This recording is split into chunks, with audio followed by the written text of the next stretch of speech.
on how the tentatively selected plan was selected, as well as provides details of that plan and in how the study is complying with the National Environmental Policy Act.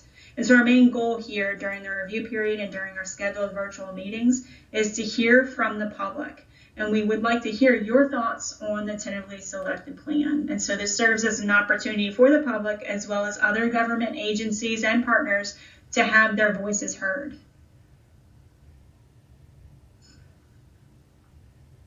And so what is the National Environmental Policy Act, or NEPA? NEPA was signed into law by President Nixon on January 1st, 1970, and it is the underlying environmental law requiring all federal agencies to notify the public of proposed actions, solicit their input, develop and evaluate a range of alternatives, and explain how decisions were reached.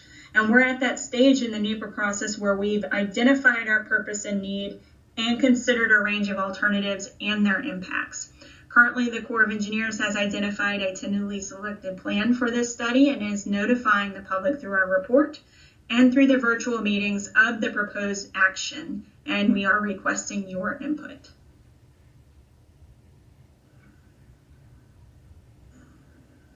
Further, NEPA is thought of as the umbrella integrating all other environmental compliance acts, laws, and regulations. Compliance with these individual acts is required to comply with NEPA, and in this capacity, NEPA functions as an umbrella statute. It provides the framework to coordinate and demonstrate compliance with these other laws. Environmental laws such as the Endangered Species Act and the National Historic Preservation Act, among many others, are working in tandem with NEPA to ensure that the Army Corps of Engineers considers impacts to not only the human and natural resources, and identify how to first avoid and then mitigate for adverse impacts. And so we've documented our compliance status with all relevant compliance acts, laws, and regulations, which includes and is not limited to the Coastal Zone Management Act, the Fish and Wildlife Coordination Act, and the National Historic Preservation Act, to name a few for this project. And so how we documented our NEPA compliance is through an environmental assessment, or an EA. And the purpose and need of an EA describes and answers the following questions. What's the purpose of the project? What is the goal trying to be achieved? Why is the project needed? Is there a reasonable, foreseeable need for the proposed project? EAs include alternatives that could be used to reach the goal of the project, such as the no action alternative, the proposed action or the tentatively selected plan, and a reasonable range of alternatives. The affected environment is assessed through the baseline conditions of the human environment that could potentially be affected. And environmental consequences are also assessed and could include positive benefits to the environment. And so we ask ourselves the question, how will building, operating, and maintaining this project affect those baseline conditions of the human environment? As was previously mentioned, the supplemental second draft EA was released on December 15th. The public review and comment period is open for 45 days and will be ending on January 29th. The public has the opportunity to provide comments in a variety of ways and is encouraged to do so, the best of which would be in writing through traditional mail at the mailing address identified on the screen, as well as through email at the amitefs@usace.army.mil mail address, and that is amitefs@usace.army.mil.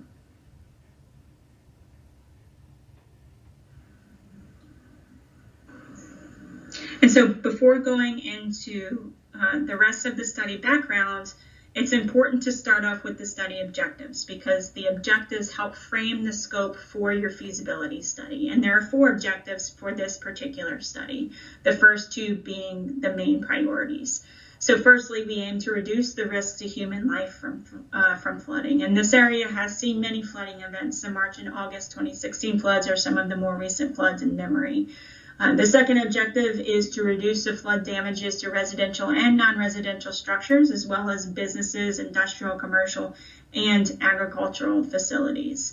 And then the third and fourth objectives aim to reduce interruption to critical infrastructure, which includes evacuation routes. And And it is important to note the coordination in our feasibility study because it is through early and continued coordination with the public stakeholders and other agencies that we develop alternatives and conduct that planning process. And so it is an essential key part of the feasibility phase. And so this coordination helps in determining the appropriate level of documentation and analysis needed in developing and refining the study purpose, goals, objectives, constraints, and the range of alternatives to consider. And agency coordination helps us determine the impacts to the resources, possible mitigation measures, opportunities for environmental enhancement, as well as in identifying the NEPA and permit requirements of other agencies.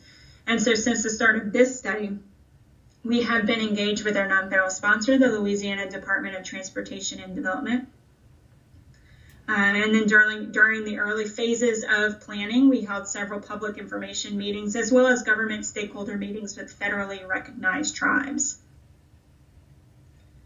Subsequently, 2 in-person public NEPA scoping meetings were conducted by the New Orleans District in December of 2019. And the purpose of these meetings was to present the stakeholders and the public with alternatives plans that had been developed under the study and then obtained feedback to ensure that the study area's problems were being addressed by the alternatives being considered.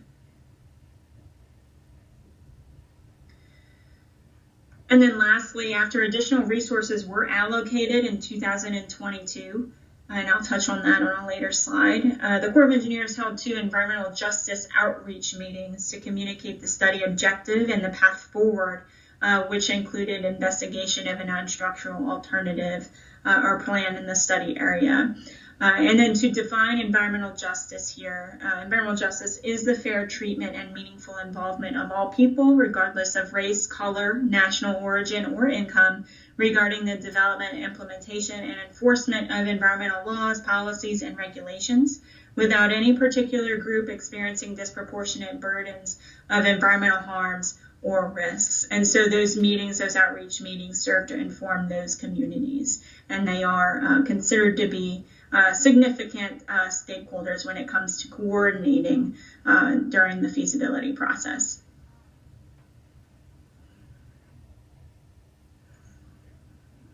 Moving on to flooding sources, the documented sources of flooding and flood damages in the study area are from multiple sources, including riverine from rainfall and residual flood damages associated with hurricanes and storm surge flood events. And the upper portion of this, the study area, upper portion of the Amy River Basin, experiences flooding predominantly due to rainfall and riverine flooding. And then the lower half of that basin includes flooding from not only rainfall, but from backwater flooding and storm surge. These flood events have increased the risk to life and safety. They've increased risk of flood damages to property and critical infrastructure, including the evacuation routes such as I-10 and I-12. And there have been economic losses from these different flooding events. Sea level rise and subsidence are expected to continue, so that will increase flood risk for the lower portion of the basin into the future.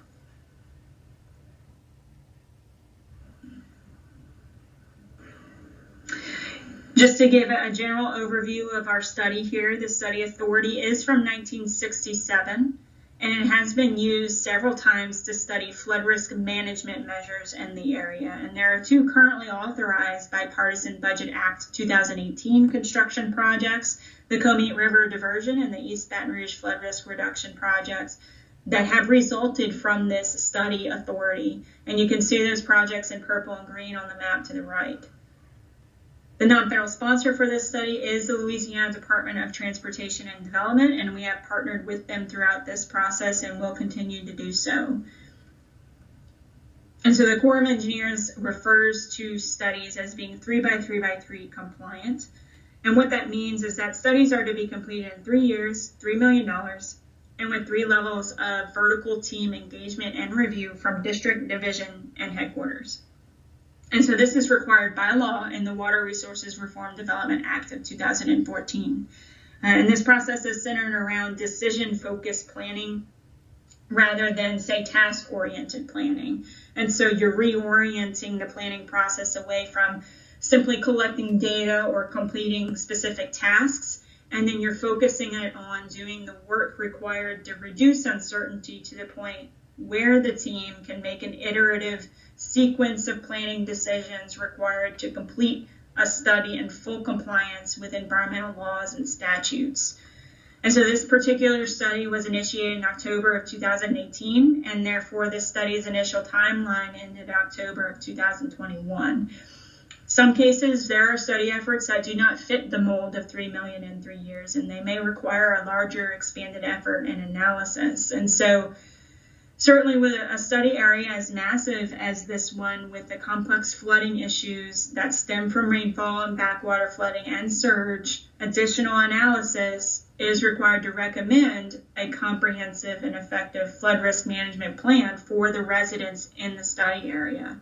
And this study is definitely one of those cases, and a request for additional time and funding was necessary to proceed. Essentially, that process for requesting additional time and funding starts with developing a path forward with scope, schedule, and budget, and then obtaining alignment through intensive reviews at every level of the Corps of Engineers. And in this presentation, you'll often hear me refer to the request for additional time and funding as a request for additional resources, or in some cases, a request for an exemption. But ultimately, an approval for the additional resources is granted by the Assistant Secretary of the Army for Civil Works. And before I move on here, it is important to note that the study was 100% federally funded through the Bipartisan Budget Act of 2018. And this does apply to the additional funding that was requested on top of the original $3 million.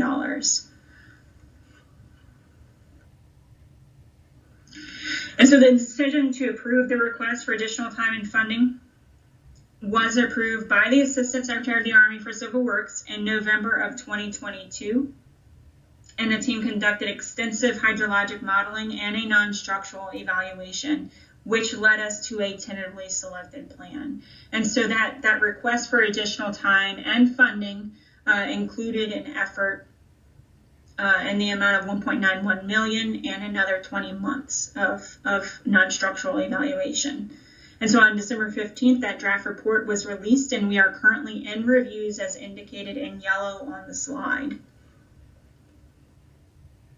Additionally, the team is conducting what we call feasibility level design, and that includes refinements to the hydrologic modeling as well as the costs and the benefits, which I'll cover on a later slide, as well as refinements to the non-structural implementation plan.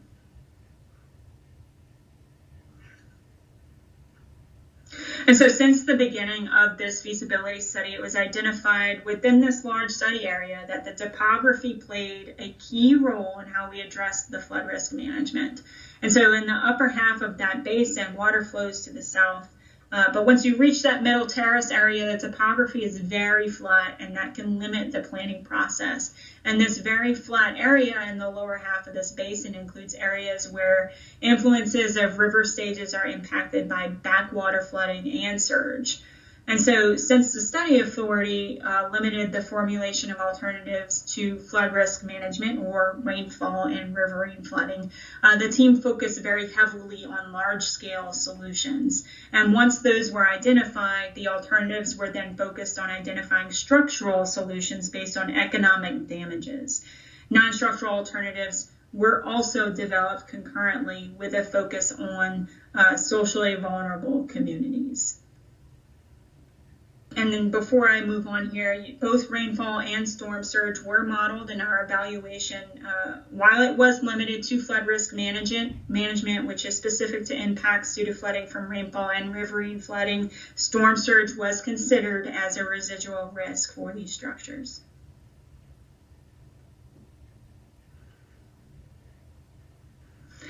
Going back to 2019 again here, a draft report was released which identified a tentatively selected plan that included a large-scale dry dam, otherwise referred to as the Darlington Dam, as well as a non-structural component for residual risk.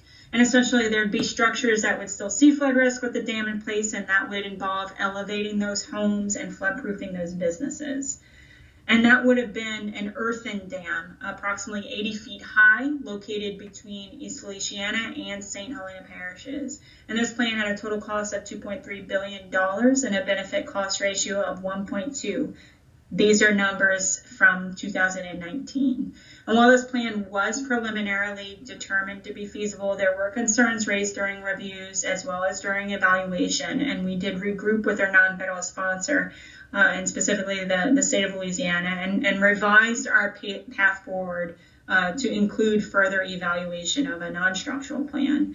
The previously recommended plan has since been screened out due to several concerns, one of which has to do with implementability. There is a lack of soil data in the area of the dam, and that is required to inform the design. We would need that data in order to provide a sufficient design to ensure constructability. Additionally, due to the unknowns inclusive of the soils and the area, cost contingencies for that plan are certainly higher than they were in 2019. The other concern is focused on social impacts and acceptability. The construction of this dam would potentially impact socially vulnerable areas, and so therefore there's a potential for high adverse, disproportionate, and direct impacts to historically disadvantaged communities. And these communities would not see a benefit to the flood risk management project. The benefit of this project would be seen downstream of the dam. Furthermore, there was significant public dispute regarding the plan, and again, the plan was screened due to concerns and risks regarding implementability and social impacts and acceptability.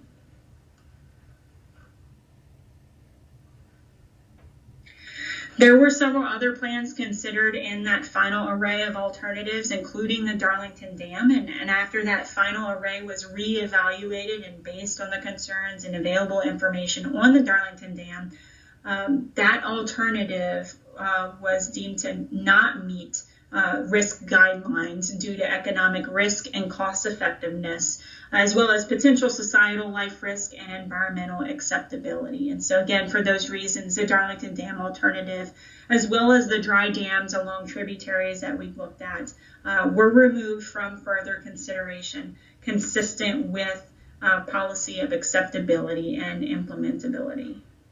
And so once we screen those dams, the evaluation of those non-structural plans, or of a non-structural only plan rather, was moved forward.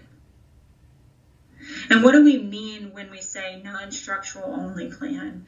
Under a non-structural only plan, you would be talking about measures for potentially eligible structures that would see elevating residential structures up to the 100-year level of protection, and that would be no greater than 13 feet above the ground.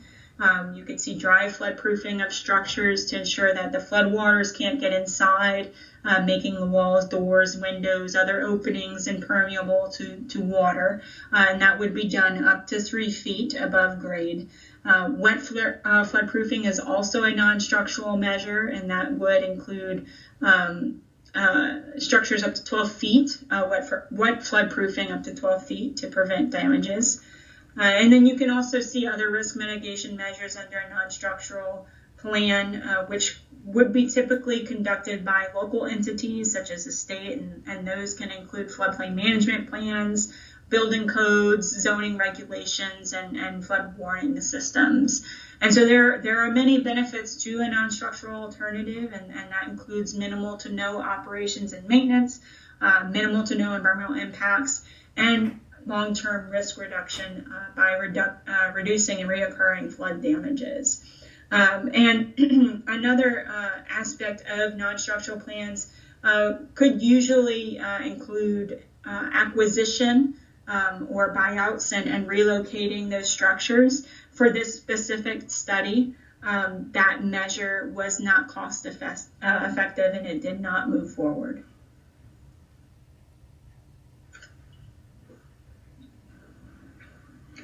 And so thinking back to 2019 again, we looked at a non-structural only plan in our final array of alternatives. And that plan included eligibility for structures located within the 25-year floodplain throughout the entire study area.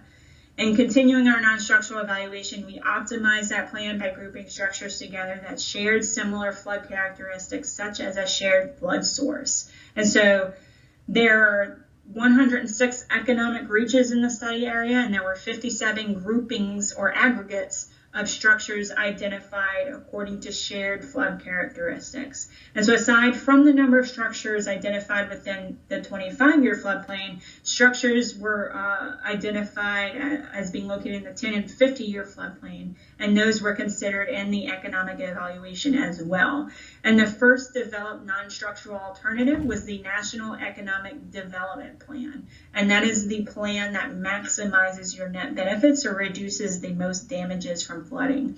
And so an assessment of all structures located in the 10, 25, and 50-year floodplain was performed, and the net benefits of each separate grouping or aggregate of structures was analyzed based on the damages they would incur. And so when maximizing these benefits on the individual aggregate or grouping level, the National Economic Development Plan included 46 aggregates or groupings within the 10-year floodplain, 5 within the 25-year floodplain, and 6 within the 50-year floodplain. And so in total, over 3,100 structures would potentially be eligible to participate in the National Economic Development Non-Structural Plan.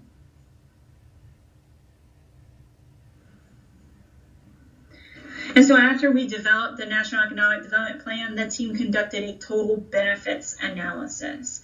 And 2 alternatives were developed to increase comprehensive benefits, and more specifically, flood risk management benefits to socially vulnerable communities. And the primary database that was used to represent social vulnerability data was the CDC's Social Vulnerability Index. And this database was utilized over other tools because the 4 themes that make up that index are designed to represent how well a community responds and recovers from a natural disaster like a major flooding event.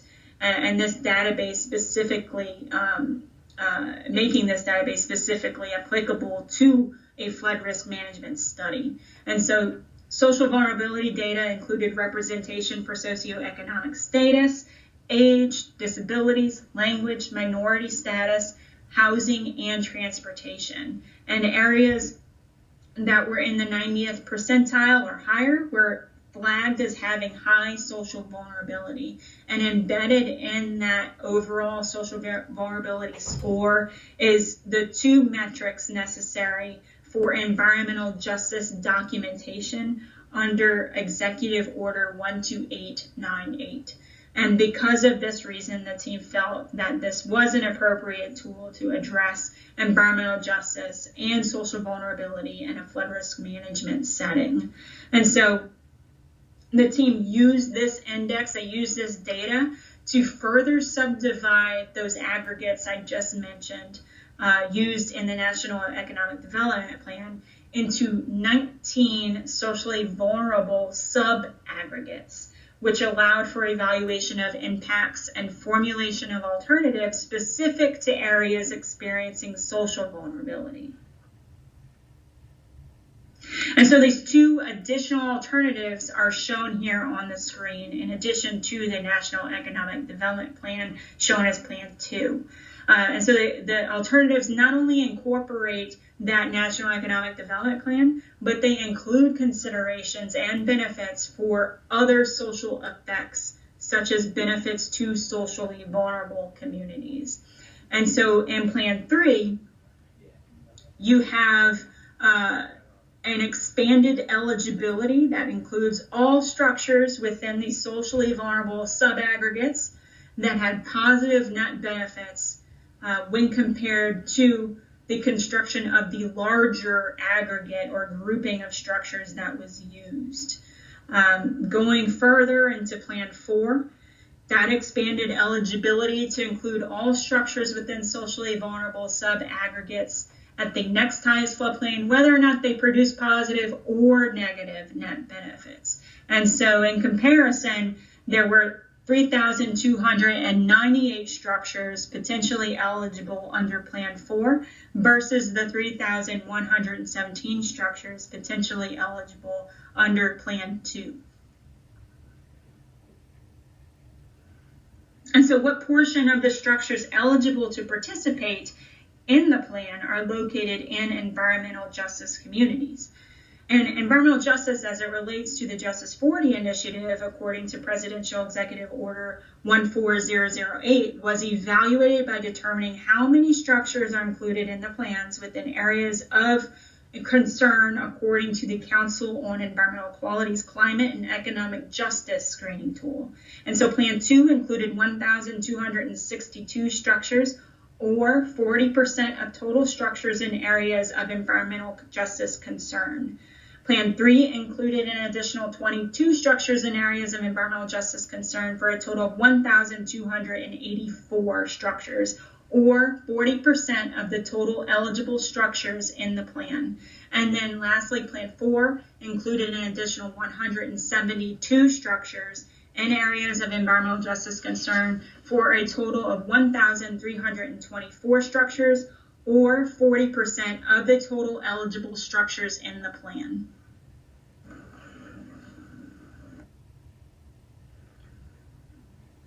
The tentatively selected plan presently is Plan 4, the non-structural plan with the additive for other social effects for positive and negative benefits, because it provides flood risk reduction in terms of national economic development, along with the added benefit of flood risk management to vulnerable and disadvantaged communities, maximizing the benefits to those socially vulnerable areas.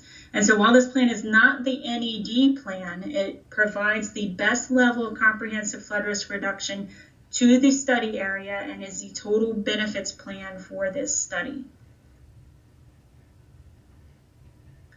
And so this plan has a preliminary cost range between $1.5 billion to $1.6 billion, with a benefit to cost ratio within a range of 1.06 to 0.997. These costs and benefits will continue to be refined in the feasibility process.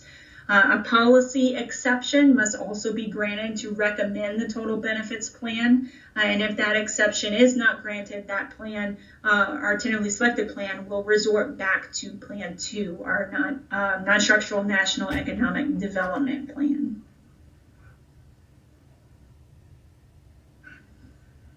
And so in summary, the net benefits of each aggregate or grouping of structures which employed the aggregation method as described previously were analyzed based on the damages that would incur. And so using this method, 57 floodplain aggregates, again, or groupings of structures, were identified. And the net benefits of each aggregate were analyzed based on the damages they would incur at the 10, 25, and 50-year events.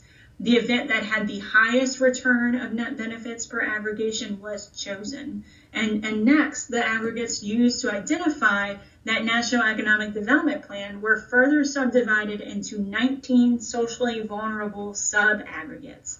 The primary database used to represent social vulnerability data was the CDC's Social Vulnerability Index, and the next highest aggregation for each of the socially vulnerable sub-aggregates, regardless of economic justification, was included to identify the total benefits plan. This plan would be cost shared with our non-federal sponsor at 35% federal costs and, 65% federal costs and 35% non-federal costs. The total structures in this total benefits plan include 3,298 structures, of which 2,918 would be elevated and 318 would be flood-proofed. And so what's next? We will continue to receive public comment as well as comments from our technical experts across the Corps of Engineers and policy and legal compliance comments from our division and our headquarters. And the team will address these comments as necessary, and we would be headed towards an agency decision milestone at the end of February. This milestone, if successful, would mark the agency's endorsement of the plan and the approval to move forward with finalizing the report. Again, if successful at that milestone, the team would be finalizing the report and going through more agency technical reviews, another round of legal reviews, Prior to submitting the report to our division in April for final policy and legal compliance reviews, as well as state and agency reviews, and a final public review. And so there are several rounds of review remaining. A chief's report would then mark the completion of the study in July.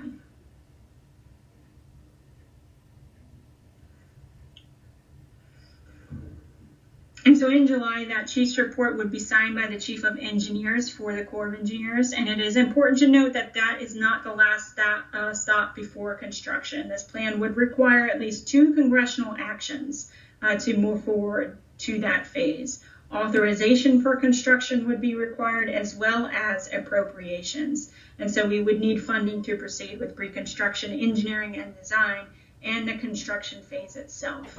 At the very earliest, 2026 would be when construction could start, assuming that authorization and appropriations are in place at that point. And so finally, as a reminder, we've come to you to ask for your input. How do you view the tentatively selected plan? Do you have any modifications or concerns regarding that plan? We want to hear your comments, whether they be positive or negative, and the best way to do that would be in writing via email or mail. So please consider several of these questions that you see on the screen when submitting your comments.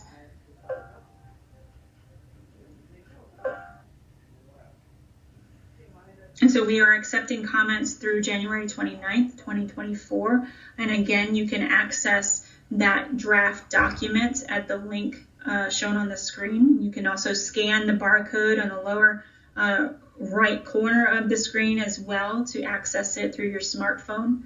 Written comment is the best way to submit your comments, and you can do that through email or through traditional mail, sending it to the mailing address as identified on the screen. And so with that, that does conclude the presentation regarding the Amite River and Tributaries Feasibility Study Tentatively Selected Plan.